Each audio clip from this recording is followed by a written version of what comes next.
好啦，我嘅練習版啊，呢個係操用練習版。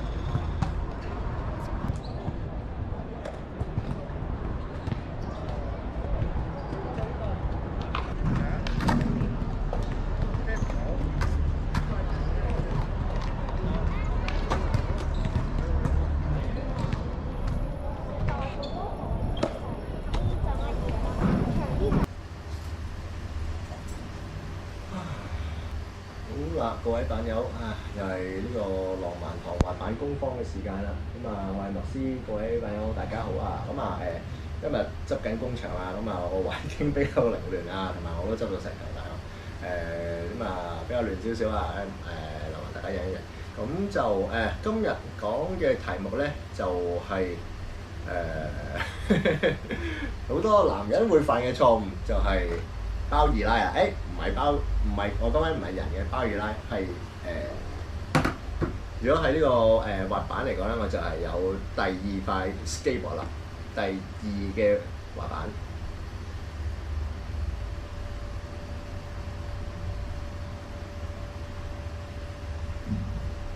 好啦，咁啊呢個即係大家都介紹過好多次㗎啦。Max 咁啊貓貓啦，咁啊我自己就好執意咧要買呢個貓樣嘅板嘅。咁呢個就係我個第一塊 skateboard 啦。咁呢塊麥斯咧，咁我都踩咗嚟到就剛剛好1年啦。咁但係咧，我最近咧就拼咗我嘅第二塊 skateboard 啦。點解會有咁嘅念頭咧？咁有幾樣嘢嘅。咁首先啊，咁啊麥斯貓貓佢個即係我覺得啦，佢嗰個decoration 咧好靚嘅。咁啊唔想掛翻去咁塊板咧，即係都有少少可唔可以講係女神級㗎啦，就唔係好想掛翻去嘅。咁所以咧即係練嗰啲咩 no comply 咧，我就盡量唔攞佢嚟練㗎啦。咁啊ollie 咧都係就住嚟 ollie 嘅，咁所以咧即係我想將佢嗰個損耗咧限制喺最細嘅範圍嘅。咁但係啦，咁當我唔係全力咁練嘅時候咧，咁我啲 skill 好難進步喎。你冇可能成世唔攞佢嚟練 no comply 㗎，係咪？咁啊即係終有一日咧，佢都會係即係都扮有咁講，我咁樣練法咧，咁我成世都學唔到嘢嘅。咁啊咁啊，唯有咧就係開始咧就手攞咧呢個第二板啊。二塊板有咩唔同咧？就係好簡單嘅粗用。即係總之我有需要咧，我就用咯。即係我唔需要錫住塊板嚟用咯。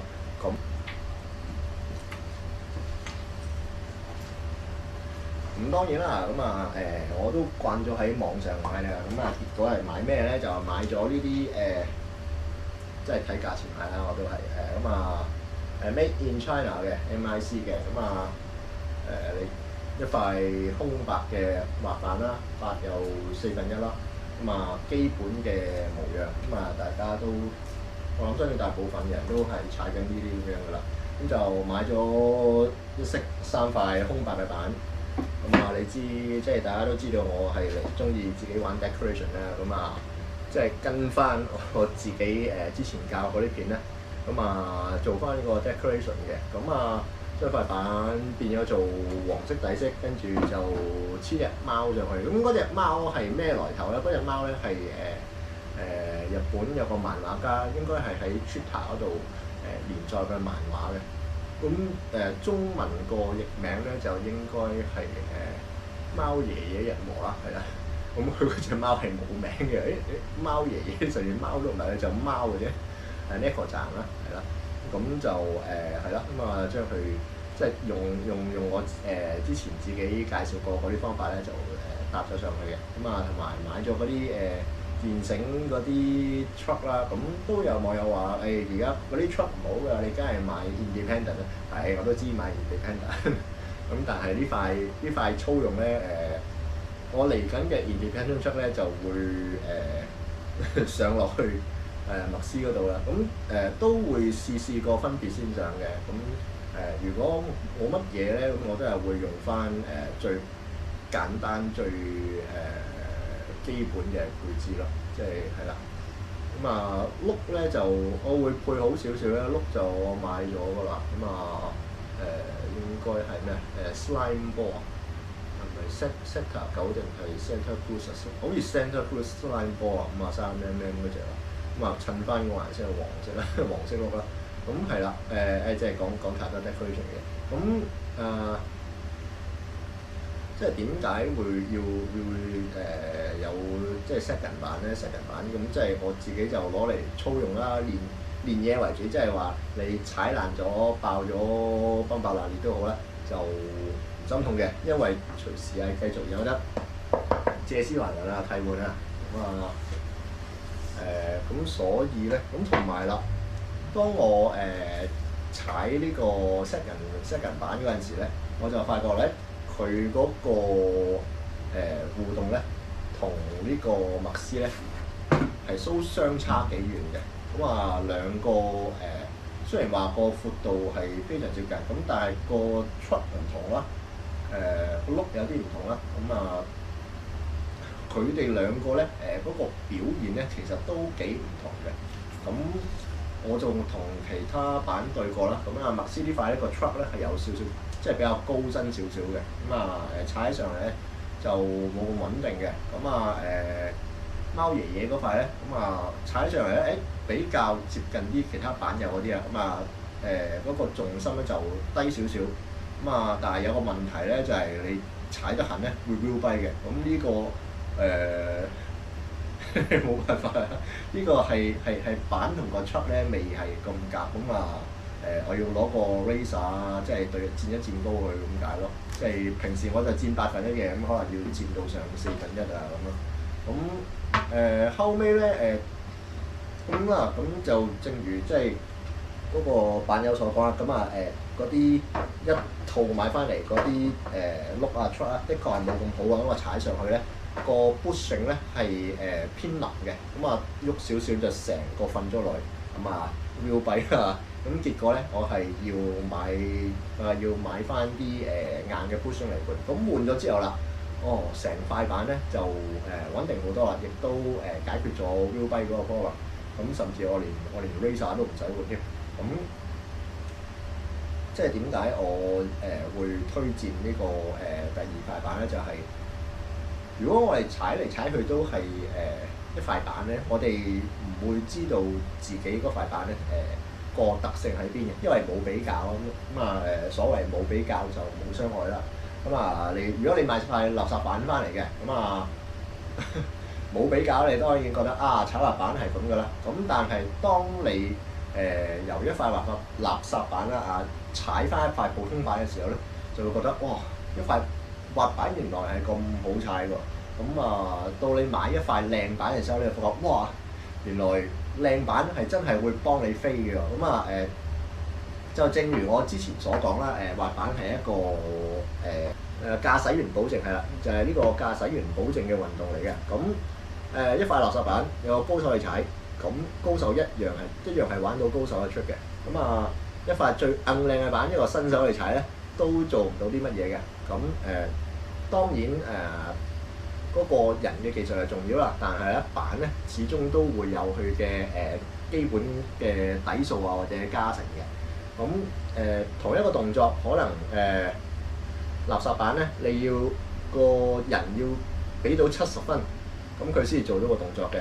但係一塊普通板咧，佢可能只係個使用者只係需要50分咧，佢就做到個動作啦。如果呢塊靚板嘅話咧，可能個使用者只係需要做到30分咧，都可以做到個相同嘅動作嘅。咁呢個就係嗰個板嘅分別啦。咁我自己踩完即係呢兩塊比較咧，就發覺貓爺爺個重心咧係低啲嘅，穩定啲嘅。咁攞嚟練 ollie 咧係好好多。麥斯唔係唔好，佢個 pop 咧係好高嘅。咁但係啦，你要佢好穩定咧就唔係㗎，因為我一踩上去咧佢就左彈右彈，或者我 turn 少少咧佢就飛咗佢嘅。咁係啦，貓爺爺啦。咁我做相同嘅動作，佢係會比較定啲嘅。咁你都可以話啦，其實塊板咧係遲鈍少少嘅。咁個靈活性係冇咁高啊。但係對於一個即係我呢啲初學至中階嘅人嚟講咧，一塊遲鈍嘅板咧練 skill 咧反而係有好處咯。咁啊，你俾即係你用一塊好靈敏嘅板咧，我未做到個，即係我根本未有咁嘅功力去做完嗰個動作。咁個塊板咧已經飛咗去啦。咁呢個動作就永遠冇可能 complete 嘅，就係呢個階梯嗰個問題啦。因為佢嗰個階梯太高，咁啊我太低，我同佢個差距太大咧，塊板就唔到我咯。咁啊呢啲cheap 板啲渣嘢咧咁啊我同佢個差別咧就細啲，咁所以咧大家嗰個就會比較夾啊。咁可能到第時啦，咁第時到我用呢啲平價板練到咁上下，即係自己有翻咁上下功力啦，咁再踩翻呢塊麥斯咧，咁應該就會得心應手啦。如虎添翼乜都好啦，係啦，咁所以咧我會比較建議大家踩多啲唔同嘅板啦。如果你去板場啊、去公園啊，見到有其他板友嘅。即係同你都係踩翻色板嘅話咧，咁唔好理咩板啦。總之見到咧有機會咧，其實大家交換嚟踩都好嘅。咁樣你先至會發覺我自己嗰塊板同人哋嗰塊板有咩差別啦。佢嗰塊3000蚊板，我踩落去係咪曉飛嘅咧？咁或者呢塊幾廿蚊喺街邊執翻嚟啊，係咪真係唔得嘅咧？又唔係你即係大家呢啲嘢咧。係要自己親身試過先知道嘅。咁就正如我啲長板啦，咁好多時落球場啊、落街啊，好多板友係未踩過長板嘅。咁佢即係大家交換板啦。咁佢又試下踩長板，佢又好多喂，原來長板係咁順咁好踩喎！哇，過嗰啲導盲磚，唰一聲就過咗嘅啫喎，唔使蹬到趴到喎咁其實對大家嗰個經驗咧都有所增長嘅。好，咁所以啦如果大家有機會有閒情啦買一個 second 板甚至 third 板嘅話咧，咁我都建議大家係用多啲唔同嘅組合試多啲唔同嘅 parts 嘅。講出咗應該係話冇比較就冇傷害啦。咁但係你冇比較咧，亦都唔知自己嗰個塊板嗰個特性啦，亦都係冇進步嘅。咁所以我second板大家試多啲唔同嘅板，踩多啲唔同牌子唔同模式嘅板啦，唔同價錢嘅板啦，唔同質素嘅板啦，咁樣咧相信對大家嗰個對滑板嘅認識同埋經驗咧都會有所增長嘅。好，second板到此為止啦。咁睇下我嚟緊會唔會包咗2拉，睇下嚟緊會唔會包埋個3拉4拉。咁應該唔會嘅，因為咧再買嘅話咧，老婆就斬死我。好今日嘅topic 到此為止，好多謝晒各位。包2拉顯示。